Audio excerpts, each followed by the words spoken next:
गुलाब और बुलबुल की मोहब्बत। शिराज के मुक़द्दस शहर में सुल्तान संजर के ज़माने में एक गरीब माली इब्राहिम रहता था। उसके पास सोने चांदी की दौलत नहीं थी, लेकिन उसका बाग शायरों की हसरत था। उसमें ऐसे गुलाब खिलते थे जिनकी खुशबू जन्नत की हवा सी लगती थी। हर सुबह फजर की आज़ान से पहले इब्राहिम उठता, कुएं के ठंडे पानी से वुज़ू करता और फूलों के बीच चलते हुए ये आयत पढ़ता, इन्नल्लाह जमीलुन युहिब्बुल जमाल। बेशक अल्लाह खूबसूरत है और खूबसूरती को पसंद करता है। एक बसंत की शाम, जब सूरज पहाड़ों के पीछे डूब रहा था और मगरब की आज़ान हवाओं में गूंज रही थी, एक बुलबुल इब्राहिम के बाग में उतरी।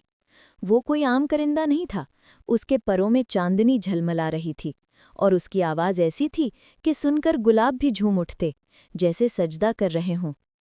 बुलबुल सबसे ऊंचे गुलाब के झाड़ पर बैठी और रात भर गाती रही। उसकी आवाज़ में दर्द था, इश्क था, अल्लाह की तरफ से एक पैगाम था। इब्राहिम खामोशी से सुनता रहा। फिर जब बुलबुल थक कर चुप हुई तो उसने पूछा, ए खूबसूरत परिंदे, तुम इस बाग में क्यों आई हो? बुलबुल ने सर झुकाया और बोली, ए इब्राहिम, मैंने सारे बाग देखे, मगर कोई गुलाब मुझे अपना न बना सका। हर गुलाब खूबसूरत था, मगर उसकी खुशबू में वो इखलास नहीं था जो अल्लाह के बंदों के दिल में होता है। मैंने सुना है कि तेरे बाग का सबसे खूबसूरत गुलाब वो है जो तेरी आंखों से कभी न देखा गया, क्योंकि वो तेरी बेटी फातिमा के दिल में खिलता है। इब्राहिम हैरान रह गया। उसकी बेटी फातिमा जन्म से अंधी थी। वो कभी गुलाबों को देख न सकी थी, मगर हर सुबह बाग में आती, फूलों को छूकर उनकी खुशबू सूंघती और मुस्कुराती।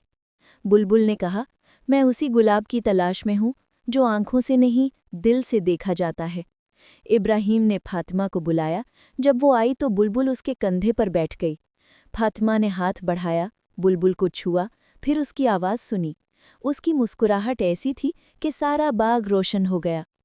अगले दिन से बुलबुल और फातिमा में दोस्ती हो गई। बुलबुल गाती, फातिमा सुनती और हाथ फैलाकर हवा को छूती। एक दिन फातिमा ने बुलबुल से कहा, तुम इतना खूबसूरत गाती हो, मगर क्या तुमने कभी अल्लाह का दीदार किया है? बुलबुल खामोश हो गई, फिर बोली, मैंने उसकी तख्लीक देखी है, हर फूल में, हर खुशबू में, हर अंधेरे में छिपी रोशनी में, मगर सबसे ज़्यादा तो मैंने तुम्हारे दिल में उसे देखा है फातिमा, क्योंकि तुम आंखों से महरूम होकर भी उसकी खूबसूरती को सबसे ज़्यादा महसूस करती हो। एक रात जब चांद पूरा था, बुलबुल ने आखिरी गीत गाया। उस गीत में अल्लाह की हम्द थी, रसूल अल्लाह सल्लल्लाहु अलैहि वसल्लम की मोहब्बत थी और फातिमा के लिए दुआ थी। गीत खत्म हुआ तो बुलबुल उड़ी और आसमान में गायब हो गई। अगले दिन फातिमा ने बाग में कदम रखा तो उसे पहली बार रंग नजर आए। अल्लाह ने उसकी आंखें खोल दी थीं। वो दौड़ी, गुलाबों को देखा और रोते हुए सजदे में गिर पड़ी। ए अल्लाह, तूने मुझे बुलबुल के ज़रिए अपनी सबसे बड़ी नेमत अता की। मैंने तेरा दीदार कर लिया, क्योंकि तेरा दीदार तो हर खूबसूरत चीज़ में है।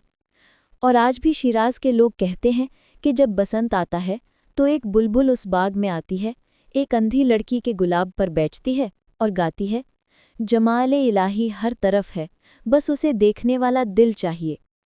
अल्लाह हमें भी वो दिल अता फरमाए जो उसकी खूबसूरती को हर जगह देख सके। आमीन।